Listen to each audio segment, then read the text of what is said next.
নমস্কার বন্ধুরা, আমি বৃষ্টি, গল্প বৃষ্টির আড্ডায় এবং একটি নতুন অডিও স্টোরিতে সকলকে স্বাগত জানাচ্ছি আবারও। আজকে কোনো নতুন গল্প নিয়ে আসিনি বন্ধুরা, আজকে সেই পুরনো গল্পে নতুন পর্ব নিয়ে এসেছি। কি গল্প খুব জানতে ইচ্ছে করছে বলো? চারিদিকে তো বৃষ্টি পড়ছে, কি তোমাদের ওইদিকেও নিশ্চয়ই পড়ছে? আমাদের তো ওইদিকে একদম জল থই থই করছে চারিদিকে। তাই আমার মনে হলো এইরকম একটা আবহাওয়ায় যদি তারানাথ তান্ত্রিকের কিছু ভয়ানক গল্প তোমাদের শোনাতে পারি, তাহলে আমার বন্ধুরা খুব খুশি হয়ে যাবে। তাই আজকে নিয়ে এসেছি সেই তারানাথ তান্ত্রিকের গল্প, তারানাথ তান্ত্রিক ও কালো দিঘির নিশে অন্তিম পর্ব। কি এবার শুনে ভালো লাগলো তো? তাহলে দেরি করছো কেন? চলো চলো চলো চটপট শুরু করে দিই আমরা সবাই মিলে তারানাথ তান্ত্রিক ও কালো দিঘির নিশি। আমি বলি আর তোমরা শোনো। পরদিন সকাল হতে আদিপুরের কি অবস্থা দেখলেন ঠাকুরমশাই? সেই অপশক্তি নিশ্চয়ই ব্যর্থ হয়েছিল একটিও প্রাণ নিতে। আমার কথার তালে তাল মিলালো কিশোরীও, সে যথেষ্ট আনন্দের সাথে বলল, তার বলতে যেখানে স্বয়ং আমাদের ঠাকুরমশাই নিজে রক্ষাগণ্ডি করে কেটেছেন, সেখানে কোনো অপশক্তি প্রবেশ করতে পারে তেমন সাধ্য যে তাহার নাই। আমার আর কিশোরীর এমন বাক্যালাপে তারানাথ যেন বেশ খানিকটা বিমর্ষ হয়ে পড়লেন। না হে কিশোরী, তোমরা যেমনটা ভাবছো বাস্তবে কিন্তু তেমনটা মোটেও ঘটেনি। আমি আর কিশোরী এবার অবাক কণ্ঠে কহিলাম, তবে বাস্তবে ঠিক কী ঘটেছিল ঠাকুরমশাই? দিবালোকের প্রথম কিরণের সাথে সাথেই আদিপুরের বামুনপাড়া থেকে কান্নার রোল ভেসে এলো। দুরু দুরু বুকে ঠিক কী ঘটেছে তা দেখার জন্য আমি সেই দিকে রওনা হলাম। হরি ব্রাহ্মণের বউ ঘরের দাওয়ায় বসে বুক চাপড়ে চাপড়ে কাঁদছে আর পাগলিনীর মতো আর্তনাদ করছে। আমার একই সর্বনাশ করলে নারায়ণ, আমি আমার যদুকে ছাড়া থাকবো কেমনে? ওই শয়তান ওকে না মেরে সে তো আমায় মারতে পারতো। ওরে যদুরে বাবা, তোকে 1000 বার বলেছিলাম যে এই কদিনের জন্য মামার বাড়ি থেকে ঘুরে আসতে, কিন্তু তুই আমার কথা কিচ্ছু শুনলি না, থেকে গেলি এই পোড়া অভিশপ্ত গায়ে। ছেলেটা আমার বড্ড ন্যাওটা ছিল গো, সে যে আমায় ছেড়ে কোথাও গেল না। আমার এ কি মহা বিপদ, অনর্থ হয়ে গেল। হায় হায়, আমার যে ওই 7 রাজার ধন একখানি মানিকই ছিল, আজ যে তোকেও হারালাম, আমি যে সর্বশান্ত হয়ে পড়লাম। আমি তোমার কষ্টটা বুঝতে পারছি মা, কিন্তু এমনটা ঘটলো কি করে? আমি তো গণ্ডি দিয়ে গেছিলাম গতকালকেই। এতে আপনার কোনো দোষ নেই ঠাকুরমশাই, ওই গণ্ডির টোপকে সে অপশক্তি ভেতরে ঢুকে আসতে পারেনি। তবে ছলনার আশ্রয় নিয়ে পরিচিত মানুষের গলার আওয়াজ নকল করে আমার ছেলেটা নাম ধরে ডেকে তাকে গণ্ডির বাইরে বের করেছিল। ও আচ্ছা, এবার বুঝলাম ব্যাপারটা আসলে ঠিক কী ঘটেছে। ঠাকুর ও ঠাকুর, দেখবে চলো, ওদিকে আর একজন মারা গেছে। আদিপুরের রতনলাল নামক এক ছোকরা এসে রুদ্ধশ্বাসে বলল কথাগুলো। কে মারা গেছে? হারুনাপিত। ওকেও কাল রাতে ওই কালো দিঘির অপশক্তি মিছামিছি নাম ধরে ডেকে গণ্ডির থেকে দূরত্বে নিয়ে গিয়ে হত্যা করছে। সে কি? কই তাড়াতাড়ি চলো। হে ভগবান, আমি যদি গতকাল একেবারের জন্য জানতে পারতাম যে এই অপশক্তি আসলে এক ভয়ানক কোনো নিশি, তাহলে আমি সেই রকম ব্যবস্থা করতাম, ফলত এই মানুষগুলিকে আর এমন অকালে চলে যেতে হতো না। হা ঈশ্বর, এ কী ঘটল? সে কি কাণ্ড ঠাকুরমশাই, প্রথম রাতে তাহলে ওই নিশি আদিপুরের 2 জনের প্রাণ নিয়েছিল? 2 জন নয়, যদু সহ মোট 4 জন মারা গেছিল ওই এক রাতের মধ্যে। প্রত্যেকটি মৃতদেহের মধ্যে বিশেষ কোনো রূপ পরিবর্তন ঘটেনি, কেবল তাদের দেহ ছিল সম্পূর্ণ রক্তশূন্য। আমার সৃষ্ট ওই গণ্ডির ভিতরে সে প্রবেশ করতে পারেনি, সে দরকারও অবশ্য তার পড়েনি, কারণ ওই অপশক্তি হলো এক নিশি। তাই কুহকের আহ্বান জানিয়ে গণ্ডির বাইরে থেকে নাম ধরে ডেকেছিল অনেকের, যারা তার ডাকে ভুলবশত সাড়া দিয়ে মোহগ্রস্ত হয়ে বেরিয়ে এসেছিল, তাদেরকেও ও নিজের শিকারে পরিণত করেছিল। 4 জন নিরপরাধ মানুষকে রক্ষা করতে না পারায় আত্মগ্লানি আমায় যেন চেপে ধরল নাক পাশের মতো। আদিপুরের শ্মশানে জ্বলে উঠল 4টি চিতা। প্রথম রাতের পর সাময়িক বিরতি অর্থাৎ দিনের পরিসমাপ্তি ঘটে, আবার নেমে এলো নতুন আরেকটি নিকষ অন্ধকারাচ্ছন্ন রাত তথা দ্বিতীয় রাত। শক্তিধর বাবু, আদিপুরে এখন যতজন রয়েছে তাদের সকলকে একবার তলব দিন, বলুন আমি তাদের ডেকেছি। দুপুরে যেন ষষ্ঠীতলায় সবাই এসে জড়ো হয়, আমার তাদেরকে কিছু দরকারি কথা বলার আছে। ঠিক আছে তারানাথ, তুমি যেমনটা বলছো তেমনটাই হবে, আমি এক্ষুনি সকলকে জানিয়ে দিচ্ছি সে কথা। দুপুরবেলা আমি এসে পৌঁছাতেই দেখলাম অনেক মানুষ ভিড় জমিয়েছে সেখানে। আমি সেথায় যাওয়া মাত্রই যাবতীয় মৃদুগঞ্জন সব থেমে গেল। আমি জটলার কেন্দ্রে থাকা গাছের তলায় গিয়ে বসলাম। একটু শান্ত হও তোমরা, আমি যা যা বলছি তা মন দিয়ে শোনো। দিগন্তিকা নামের এক গৃহবধূ এবার আমার উদ্দেশ্যে বলল, বলুন ঠাকুরমশাই, এরপর আমাদের কি করা উচিত? এবার আমরা কি করব? আর মাত্র কয়েক ঘন্টা পরেই যে আবারও সেই নিশে হাজির হবে সন্ধ্যা নামার সাথে সাথেই। সেই কথাই বলছি, যা যা বলবো তা এক্কেবারে মস্তিষ্কে ভালোভাবে গেঁথে নাও। আজ রাতে তোমরা কেউ ঘুমাবে না। দরজা জানালা বন্ধ করে এই সরিষাগুলো ঘিয়ে ডুবিয়ে তা আগুনে পোড়াবে ভালোভাবে। মাঝে মধ্যে 2-4টে করে আগুনে ছড়িয়ে দেবে কুচ গাছের ডাল। সমগ্র রাতে প্রহরে প্রহরে শঙ্খধ্বনি করবে নারীরা, আর পুরুষেরা জোরালোভাবে ঘণ্টা বাজাতে থাকবে 4 প্রহরের শুরুতেই। মাথায় রেখো, অশুভ শক্তির কুপ্রভাব ঠিক যতটা পরিমাণ সম্ভব ততটার হ্রাস করতে হবে তোমাদেরকেই, বাকিটা দেখে নেব আমি। কথা দিলাম তোমাদের আজ রাতে কোনো মানুষকে হত্যা করতে পারবে না ওই নিশি। এবার তোমরা এই মন্ত্রপুত সরিষাগুলো নিয়ে ঘরে ঘরে ফিরে যাও, সন্ধ্যা নামতে যে আর বেশি দেরি নেই। আমার কথায় সবাই যে যার মতন ঘরে চলে গেল। কিছুটা করে সর্ষে নিয়ে আর আমি চলে এলাম কালো দিঘির নিকটে। সূর্যের লাল ছটা কালো জলের বুকে পড়ে ঢেউয়ের সাথে ওঠানামা করছে তালে তাল মিলিয়ে। সাপদের হুঙ্কার ধ্বনি জানান দিল আগাম সন্ধ্যার। কালকের মতোই আবহাওয়ার দ্রুত অবনতি ঘটতে থাকলো। কালো দিঘির মধ্যিখানের জল পাক খেতে লাগলো আপনা আপনি। জলের ছলাৎ ছলাৎ আর কলকল শব্দের সাথে আমার মনে হলো একটা হাসির শব্দ বুঝি উঠে আসছে জলের গর্ভ হতে। কিছু সময় বাদেই ধীরে ধীরে মাথা তুলে বহির্ভূত হলো সেই নিশি। আজ থেকে পরিষ্কার দেখতে পেলাম আমি। বিশাল লম্বা তার মাথার চুল ঘাড় বেয়ে নেমে এসেছে নিচে। ধবধবে সাদা চোখে মানব রক্তপানের লালসা, কামনা, বাসনা সব একসাথে জড়িয়ে আছে যেন। তার দেহে বুঝি নরকের থকথকে কাদা আর কালো দিঘির বিষাক্ত জল লেপ্টে রয়েছে। হাত ও পায়ের পাতাগুলি লিপ্ত পদ প্রাণীর মতো জোড়া জোড়া, আঙুলের অগ্রভাগে তীক্ষ্ণ সূচালো নখ। নিশি এবার জল থেকে উঠে খলখল করে অট্ট হাসি হেসে পুনরায় ছুটে গেল শিকারের সন্ধানে। আমি নিজেকে নিয়ন্ত্রণ করে দৌড়ে গেলাম তার পিছনে পেছন। আজ আমায় যে করেই হোক ওকে অনুসরণ করতে হবে। সিগারেটের খাপ খুলে একটা সিগারেট বের করে তা ধরালো তারানাথ। তারপর নিজে থেকে কাহিনীতে মনোনিবেশ করলো পুনরায়। আমি দেখলাম একটা ঘরের অভিমুখে এসে থামলো সেই নিশি। তারপর কুটিলভাবে হেসে হেসে বলল, আয় আয়, বাইরে আয়, দেখ আমি এসেছি। আমার ডাকে সাড়া দিবি না? বেরিয়ে আয়, বেরিয়ে আয় বলছি। নিশির গলার আওয়াজ অর্ধেক নারীর অর্ধেক পুরুষের মতো। সে 3 বার ডাকা মাত্রই খুট শব্দে খুলে গেল গৃহের বন্ধ দ্বার। দরজা খুলে যে রমণীটি বাইরে বেরিয়ে এলো তাকে দেখে চমকে গেলাম আমি। কী সর্বনাশ! দুপুরে ষষ্ঠীতলায় দেখা এই যে দিগন্তিকা।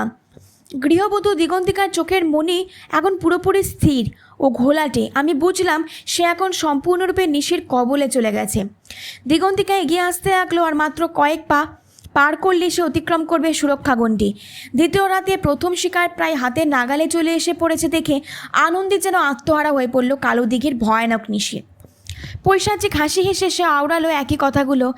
আয় রে আয়, আমি যে তোরই অপেক্ষায়। থামো দিগন্তিকা, ওখানেই স্তব্ধ হও। নিশির মোহজাল থেকে বিচ্ছিন্ন করো নিজেকে, থেমে যাও কইছি। আমারও মন বজ্রকঠিন ধমকানিতে ঘোর কাটল দিগন্তিকার। এতক্ষণ বাদে চোখের পলক পড়ল তার। মাত্র কয়েক হাত তফাতে মৃত্যুবানরূপী নিশিকে দেখে মুখে একটা অস্ফুট শব্দের রব তুলে ধরাস করে মাটিতে লুটিয়ে পড়ল সে। নিশি এবার গনগনে লাল চোখে পেছন ফিরে চাইল আমার দিকে। তার দৃষ্টির প্রখরতা যেন সব কিছু ভস্মীভূত করে দিতে সক্ষম। দাঁতে দাঁত চেপে যান্ত্রকভাবে গর্জে উঠল সে। আমি তার চোখে চোখ রেখে অনমনীয় স্বরে কইলাম, আজ তুমি একটিও নিরপরাধ মানুষকে হত্যা করতে পারবে না। তোমার সকল প্রচেষ্টা ব্যর্থ হবে। কে তুই? তোর এত বড় সাহস যে আমার মুখের আহার ভেস্তে দিলে? তোকে কিছুতেই ছাড়বো না আমি। সবার প্রথমে আজ তোকেই আমি মারবো।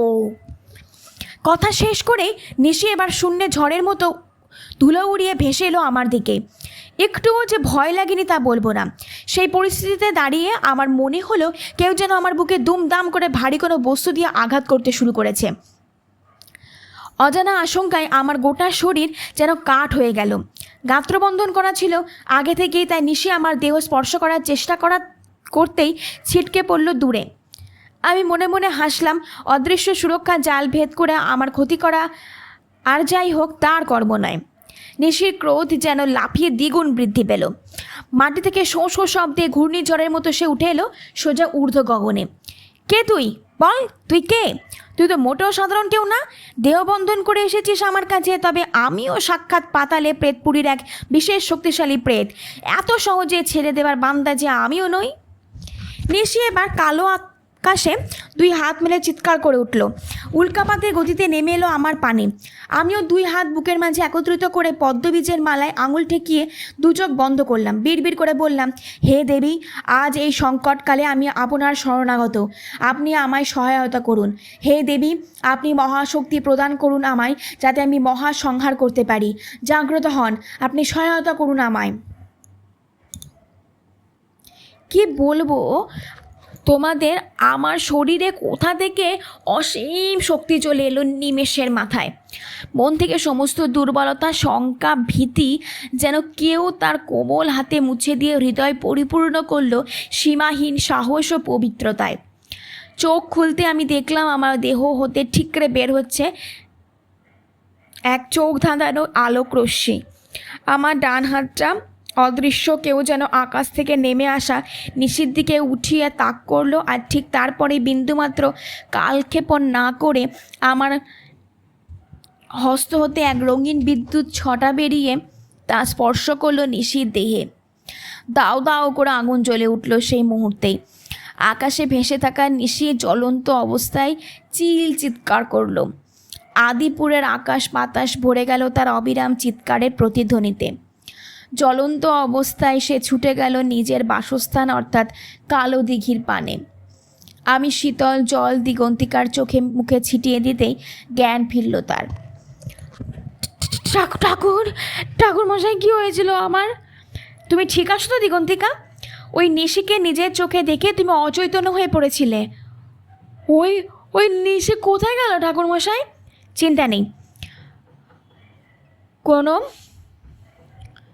একদম চিন্তা করো না তুমি। আজ রাতের মতো সে উচিত শিক্ষা পেয়ে ফিরে গেছে নিজ বাসস্থলে। আজকের মতো এই গ্রাম সম্পূর্ণ নিরাপদ তার হাত থেকে। তৃতীয় দিন কি ঘটল ঠাকুরমশাই? কিশোরীও বেশ উদ্বিগ্নভাবে বলল একই কথা। হ্যাঁ ঠাকুরমশাই, বলুন আদিপুরের জন্য কি অপেক্ষা করছিল তৃতীয় দিনে? তৃতীয় দিন কি অপেক্ষা করছিল শুনতে চাও? শোনো তবে। আমি একটু চালাকি বুদ্ধি খাটালাম। যখন দেখলাম আদিপুরের বসত বাড়িগুলিতে গণ্ডি দিয়েও কোনো লাভ হচ্ছে না, কারণ নিশি তার ভেতরে ঢুকতে না পারলেও সে নিজের আহ্বানের মাধ্যমে বের করে আনতে পারছে মানুষগুলোকে, ফলে তার কার্যসিদ্ধ সম্পূর্ণ হচ্ছে। আমি তাই স্থির করলাম মানুষগুলোকে আটকে রাখার ব্যর্থ প্রচেষ্টা আর করব না। এবার আমি যা করলাম তা হলো মন্ত্র দ্বারা বদ্ধ করলাম কালো দিঘিকেই। ফলে দিঘির গণ্ডি ছাড়িয়ে সে নিশি আর উঠে আসতে পারবে না আদিপুরের মাটিতে। একমাত্র নিশিকে যদি আটকে রাখা যায় তাহলেই সম্ভব জনসাধারণকে সুরক্ষিত রাখা। নিশি যদি গৃহের নিকটে যেতে নাই পারে তাহলে সে আহ্বান করতে পারবে না আর কাউকে, আর তার আহ্বান কারো কানে না পৌঁছালে কেউ বের হবে না, ফলে বিন্দুমাত্র বিপদের সম্ভাবনাও থাকবে না। যত্রতত্র ছড়িয়ে দেব মঙ্গলসূচক গণ্ডি। দেখি নিশি আজ তুমি কেমনে আক্রমণ করিতে পারো। আজ যে তুমি পুরোপুরিভাবে বন্দী, পাতালের নিবাসী তুমি ভারী সর্বনাশা। মানব রক্ত আর পাবে না, মিটবে না তব আর পিপাসা। ছড়াখানা কইতে কইতে আমি শ্মশান থেকে আনা ত্রিরাত্রি আগের পোড়া শতবার দগ্ধ ছাই ছড়িয়ে দিলাম দিঘির ধারে ধারে।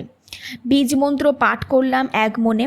বীজমন্ত্র সকলের মাঝে বলতে নেই, বলা উচিতও না, তাই সেই মন্ত্র তোমাদের বললাম না।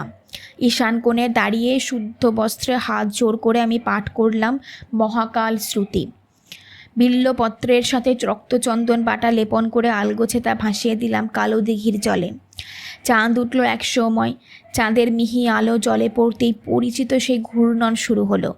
আমি বুঝলাম নিশির আগমনের সময় হয়েছে। সেই মাহেন্দ্রক্ষণ উপস্থিত। শন শন করে হাওয়া বইতে লাগলো। আমি ছোট্ট একটা পরীক্ষা করলাম। পরীক্ষা? কী পরীক্ষা করলেন আপনি? একটা শুকনো পাতা তুলে হাওয়ায় ভাসিয়ে দিলাম। পাতাখানি উড়ে গিয়ে কালো দিঘির উপরই তলে যেতেই পুরোপুরি পুড়ে ছাই হয়ে বাতাসে মিশে গেল। আমার মুখমণ্ডল অমন অন্ধকারের মাঝে উজ্জ্বল হয়ে উঠল মহা আনন্দে। আমি সফল হয়েছি। হ্যাঁ কিশোরী, আমি সফল হয়েছি। মন্ত্রজালে পুরোপুরিভাবে বেঁধে ফেলেছি দিঘিকে। অষ্টপ্রহরে এর পূর্বে বাইরে থেকে কোনো কিছু যেমন আর যেতে পারবে না, ভিতরে ঠিক তেমনি আবার ওই দিঘি হতে কেউ উঠে আসতেও পারবে না আদিপুরে। নিশির অট্টহাসি আমি পরিষ্কার শুনলাম এবার। নিশি জল ছেড়ে উঠল একটু একটু করে। আমাকে দেখা মাত্রই সে বলে উঠল, তুই আজকেও এসেছিস? কে তুই? তুই যে এত শক্তিধর, আজকে কার সাহায্য করেছিস বল? কে কার সাহায্য করেছিস? কার সাথে যে কী করেছি তা তুমি এক্ষুনি জানতে পারবে। দিক বিদিক খান খান করে হাহাকার করলে কালো দিঘির নিশি। ছাড় বড়া তোকে, ছাড় বড়া, আমি আমার পাতার কাটা হয়ে দাঁড়িয়েছে, তোর ব্যবস্থা আজ আমি করবাই। নিশির এমন কথায় খুব হাসি পেল আমার। হো হো করে হেসে আমি বললাম, ব্যবস্থা করবে? তা বেশ, তা বেশ, কিন্তু আমার ব্যবস্থা করতে গেলে যে তোমাকে এখানে আসতে হবে।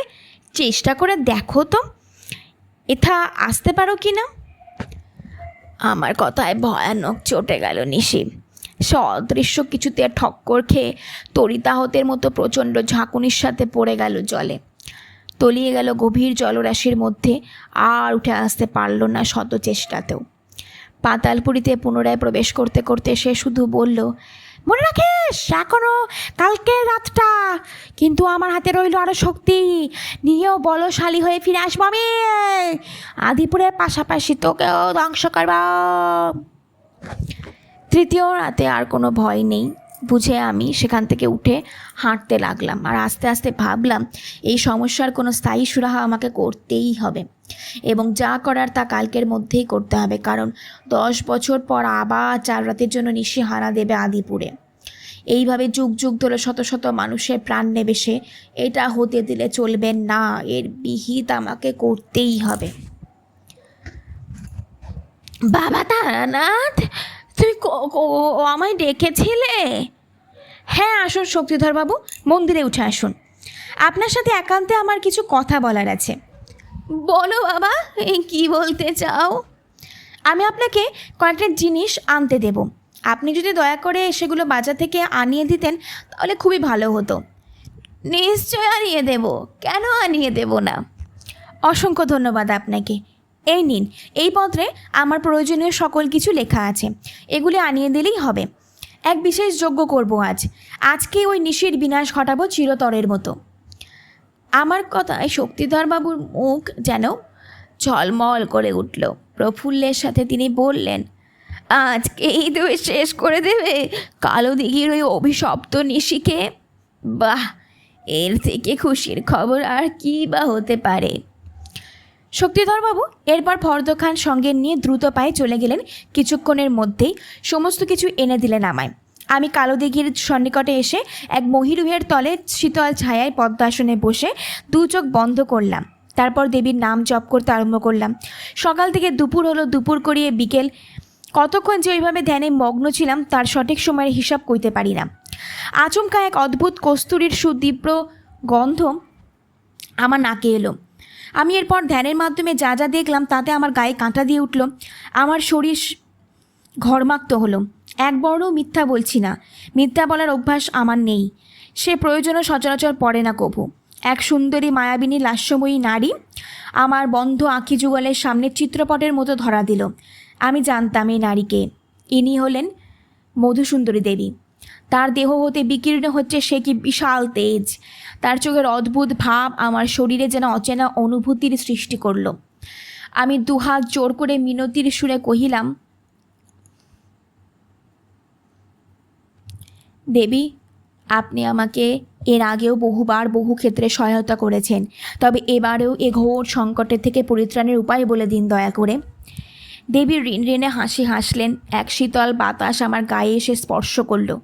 আমার মনে হলো যেন বরাকর নদীর শালবনের মাতাল হাওয়া হঠাৎই এক ঝলক ছুটে এসেছে আদিপুরের বুকে। দেবী এবার বললেন, আমি যা বলছি তা মন দিয়ে শোনো হে সাধক। তুমি নিশ্চয়ই বুঝতে পেরেছ দীর্ঘ 10 বছরের ব্যবধানে কেন আগমন ঘটে এই নিশির।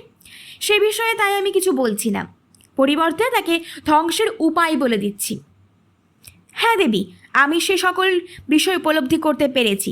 আপনি শুধু এটা বলে দিন যে এবার আমায় কি করতে হবে।